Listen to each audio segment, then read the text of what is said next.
The RV Show USA is brought to you by Flagstaff, building better RVs, making smarter RVers. You know, when buying a travel trailer or fifth wheel, too many buyers make a huge mistake, and it's what they should know, what they should do, I guess, before even starting to look for that RV. It's not the price, although the price and what you can afford is important. It's not the manufacturer or the brand of RV. That too is important. It's something that all too many people simply overlook, or they don't even investigate until it's too late. You think you know what it is?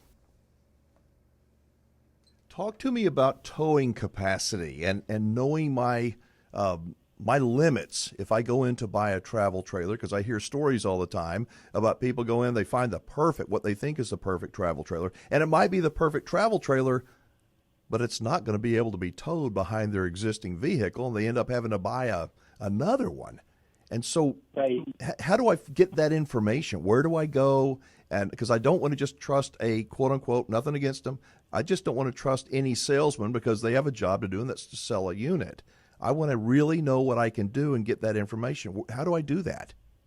You're exactly right. Having that information ahead of time is huge, but also knowing, not only what your vehicle tows, but you want to be below that when you buy that camper, just to allow yourself some elbow room to load your camping gear. And in case you would carry water, your batteries, your LP, all of those things have to go into account. So, to answer your question about tow capacities, you can Google your vehicle, ask what your vehicle is able to carry. There's a difference between payload, which is your hitch weight or the weight that's in the bed of your truck, including your passengers, versus what you can tow. All of those are important questions to ask. Making sure you've got some elbow room, at least 1,000 pounds on some of these units is a good way to start. Just to allow yourself that space that that you're going to need when you're going down the road. So you're not white knuckling. So you're not, you don't want to feel uncomfortable when you're driving these. You're camping. You want to let your shoulders down. You want to have a good time and you relax with your family. That's what this is all about. You don't want to be stressed about every time you tow, and getting the right tow vehicle before you buy your RV is important. That thing you said about the giving yourself at least 1,000 pounds, at least 1,000 pounds. I mean, water is, what is it, 8 something pounds per gallon, and fuel, and if you got your black tank, you haven't emptied that. If your gray tank, there's so many different things that can weight you down with the batteries, and all of that you're going to be towing down the road. And many people don't even consider that. Well, I can tow it. It says right there on the sticker. Good luck with that. Right. Yeah, or they haven't accounted for those extra things, right? They haven't thought about, I've got all these blocks for my camper, and I've got these, the tools, and I've got my soup, whatever. My barbecue pit, my lawn chairs, my kayaks, my bicycles, you name it. So we're going to go back to Steve in just a second. I cannot overemphasize, though, the importance of knowing this number. And yes, it can be confusing to figure out. It can be. There are some websites you can go to that will tell you how much you can safely tow. Now, as Steve said, allow yourself at least 1,000 pounds of gear in your RV and include that in your maximum gross carrying weight. As the movie Dirty Harry, remember that? It's important for a man to know his limitations. In this case, important for a man or a woman to know their limitations. This is the first thing that you need to know before you even start shopping for that new RV. I've seen way too many people who did not know, and they made a major mistake. So know what you can tow. Talk to me about safety. Are there any differences in RVs in terms of safety? You hear it in vehicles all the time. The XYZ vehicle has a great safety rating, a crash rating, if you will. Is there anything like that with RVs? Yeah, I think every manufacturer is different. We all have, different regulations that we have to follow. And some people go above and beyond that, with safety. For example, again, not trying to self-promote, but we have now offered standard on all Rockwood and Flagstaff's a tire pressure monitor system, right?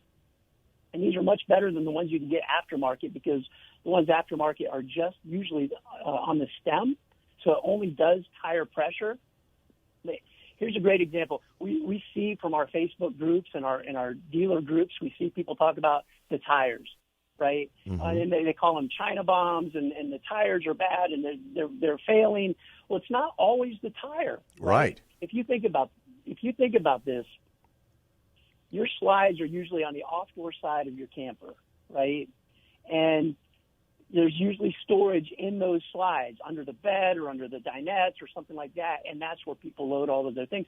If everything and all that weight is on the off-door side of the camper, well, guess what? Now those tires are going to work a little bit harder than what the door side camper tires are going to work, right? And Yes. so now they're heating up, and people don't realize it, and they blow because they've overweighted that side. So with our tire pressure monitor that we're offering standard at Rockwood Flagstaff, it's a band that's on every wheel. So on all four wheels of your camper, and it sends a Bluetooth signal to the cab of your truck. You've got a little device in there that shows not just tire pressure, but also heat. So if you go above a certain temperature, it's going to notify you, or below a certain pressure, tire pressure, it's going to notify you, and it's just going to alleviate, the accident before it happens. Because again, a lot of times it's not the fault of the tire; it's the fault of where your cargo is. I love that. We've had tire experts on the show before, and I talked to them about China bombs, and generally speaking, they say, this is generally speaking, that there is no such thing. Now there is, but it's the exception rather than the rule. That most of the time it's because the RV it's overweight. They haven't maintained their tire pressure correctly, and that a lot of that goes back onto the RV owner. And being aware of what the temperature is as well as the air pressure, I think that's an awesome deal. I didn't even know y'all were doing that, so I think that's great. Yeah, it's huge. And again, this goes back to asking those questions of what those price differences are, right, Alan? Because, listen, they could go to any sort of parts department and they can buy an aftermarket tire pressure monitor system that's just going to do pressure, and they might spend $500 on that. We're giving them a better tire pressure monitor system, standard, that detects heat and tire pressure. So again, you asked about safety. I didn't mean to go out on a tangent there, but we feel here at Rockwood Flagstaff, if someone makes a 5-star purchase, they're going to want to have a 5-star experience. They want safety as well as the amenities, as well as a good camper that's built the right way and going to last them a long time. While safety isn't the coolest thing to talk about when it comes to RVs, it's really the absolute most important part of RVing. It never ceases to amaze me to see folks who don't know what they can safely tow. They have no idea. They take some salesperson's word for it instead of finding out on their own. I read about accidents involving RVs every single week, every one. I wonder how many of those accidents could have been avoided, or at least minimized, if the owner of the RV took the proper safety measures before hitting the road. Please don't put your family at risk before you hitch up, before you hit the highway. Spend 10 minutes. Do a complete walk around, 10 minutes. Check everything. Tire pressure. As Steve said, it's a huge factor.